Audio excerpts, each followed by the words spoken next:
So Kailash నేత గారు, ఇప్పుడు బీఆర్ఎస్ వాళ్ళు పోలవరానికి ఆ ప్రాజెక్ట్కి ఒక నీతి, కాళేశ్వరం ప్రాజెక్టుకి ఒక నీతి అనేది వాళ్ళు విమర్శిస్తున్నారు. అట్ ద సేమ్ టైమ్ ఇందాక బాలరాజ్ గారు ఒక రైజ్ చేశారు, అంటే బనకచర్ల విషయంలో ఎందుకు రేవంత్ రెడ్డి ఏపీకి అనుకూలంగా మాట్లాడుతున్నారు, అంటే దానిపైన పెద్దగా రియాక్ట్ అవ్వట్లేదు అనేది వాళ్ళు చేస్తున్నటువంటి విమర్శ. నిజంగానే ఏదైనా చంద్రబాబుతో చీకటి ఒప్పందం చేసుకున్నారా అనేది ఆలోచించాల్సినటువంటి విషయంగా వాళ్ళు చెప్తున్నారు. వారు రాజకీయాల్లో ప్రతిపక్షంగా ఉన్నారు కాబట్టి బురద జల్లేటువంటి ప్రయత్నం జరుగుతుంది. వాస్తవాలు తెలంగాణ ప్రజలకు చెప్పాలని చెప్పేసి ముఖ్యమంత్రి గారు మన అఖిలపక్ష సమావేశంలో తేల్చినారు. ఆ రోజు ఎవరైతే కేసీఆర్ గారి నాయకత్వంలో జరిగినటువంటి సిడబ్ల్యూసీ సమావేశం లోపల మరి మేము వాడుకుంటామని చెప్పినప్పుడు దానికి సంబంధించినటువంటి నాయకుడు కేసీఆర్ గారు. రెండో విషయము, మరో 2016లో జరిగినప్పుడు మరోసారి కూడా రాయలసీమకు మేము సస్యశామనం చేస్తా, మీరు వాడుకోవచ్చు అని చెప్పింది వారు. కాబట్టి ఆ రోజే బీజం పడ్డది కదా. మళ్ళీ వాళ్ళ మా మీద బదనాం చేసి మమ్మల్ని ప్రభుత్వాన్ని బదనాం చేయడానికి మీరు చేస్తే మేము ఎట్టి పరిస్థితుల్లో అంగీకరించము. రెండోది, తెలంగాణ ప్రయోజనాలు కంఠం దిగిన ఎట్టి పరిస్థితుల్లో తెలంగాణ నీళ్లను కానీ నిధులను కానీ మేము సంపూర్ణంగా వాడుకున్న తర్వాతనే అవతల పోవాలని చెప్పేసి ముఖ్యమంత్రి గారు రేవంత్ రెడ్డి గారు సెలవిచ్చారు. మీరు గమనించాల్సింది ఏంటంటే, మాకు ఇవాళ ఎలాకేషన్ ఏదైతే ఉందో గోదావరిలో, ఆ ఎలాకేషనే మేము పూర్తిగా వాడుకుంటలేము. అలాంటప్పుడు సత్యం గారు చెప్పినారు, పూర్తిగా మీరు వరద జలాలని లేదా నికర జలాలనే వాడలేనటువంటి పరిస్థితుల్లో ఇంకా ప్రాజెక్టులే పూర్తి కాలేదు. సార్ చెప్పినట్టుగా 600 నుంచి 700 వరకు మేము ఇప్పుడే డిజైన్ చేసుకున్నాం.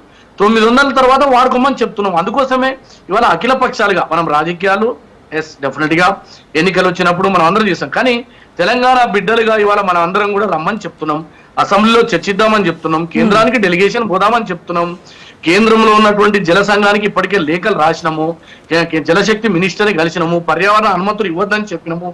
ఇన్ని జరిగిన తర్వాత కూడా మళ్ళా చంద్రబాబు నాయుడు యొక్క శిష్యుడు కేసీఆర్ కదా. ఇవాళ తెలంగాణలో ఉన్న ప్రతి నాయకుడు ఏదో ఒక పార్టీ నుంచి వచ్చిన వాళ్ళే, కాంగ్రెస్ లో పుట్టిన వాళ్ళు కొంతమంది ఉండొచ్చు కాక.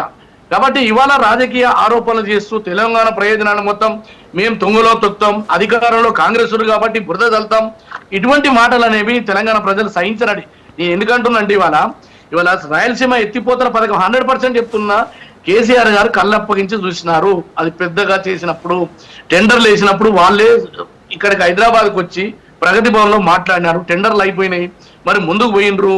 11,000 40,000 టీఎంసీలు ఎట్లయింది, 40 నుంచి 80,000 పోతా ఉన్నారు. వాళ్ళు కారణం కదా.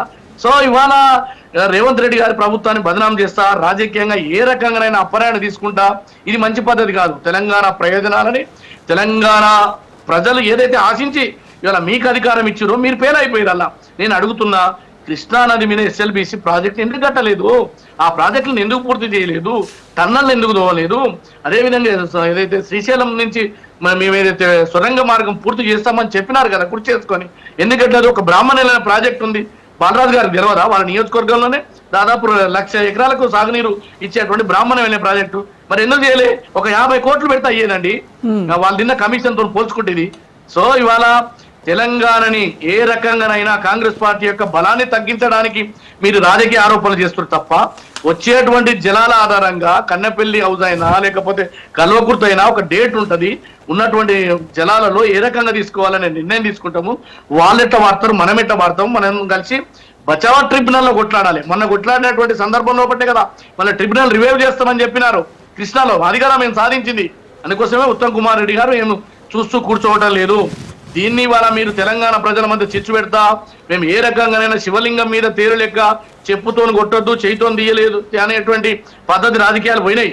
కానీ ఇవాళ తెలంగాణ ప్రజలు ఏదైతే ఆశించి మిమ్మల్ని పక్క దోషి మమ్మల్ని ఆశించి రాజకీయ అవకాశం ఇచ్చిందో దాన్ని నిలుపుకుంటాం తప్ప, చంద్రబాబు ఏజెంటు ఎవరంటే జగన్కు సహకరించిందే మీరు కదా.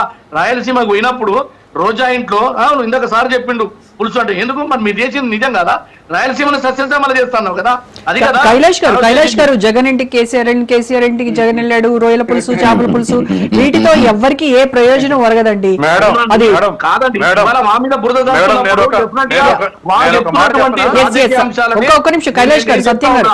ఎస్, కైలాస్ నేత బాలరాజ్ యాదవ్ గారు తెలంగాణ వచ్చి చాలా మాటలు కలిసి భోజనం చేసిర్రు. నేను వెంకరెడ్డి గారు ఈ 40 ఏళ్లలో చాలా మాటలు కలిసి భోజనం చేసినాం.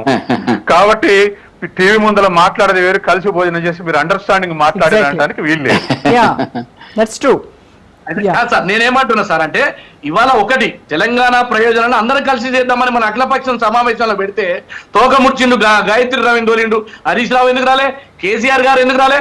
మీరు తెలంగాణ బిడ్డ, తెలంగాణ కోసం యుద్ధం చేసిరు, చెప్పుకుంటా, కానీ ఆ తెలంగాణ బిడ్డ ఎందుకు రాలేదు అంటే అఖిలపక్షానికి భారతీయ జనతా పార్టీ నాయకులు వచ్చారు కదా, మరి మీరు ఎందుకు రాలే? సలహాలు ఎందుకు ఇలే? తప్పులుంటే ఎందుకు మమ్మల్ని నిలదీయలేకపోయినరు?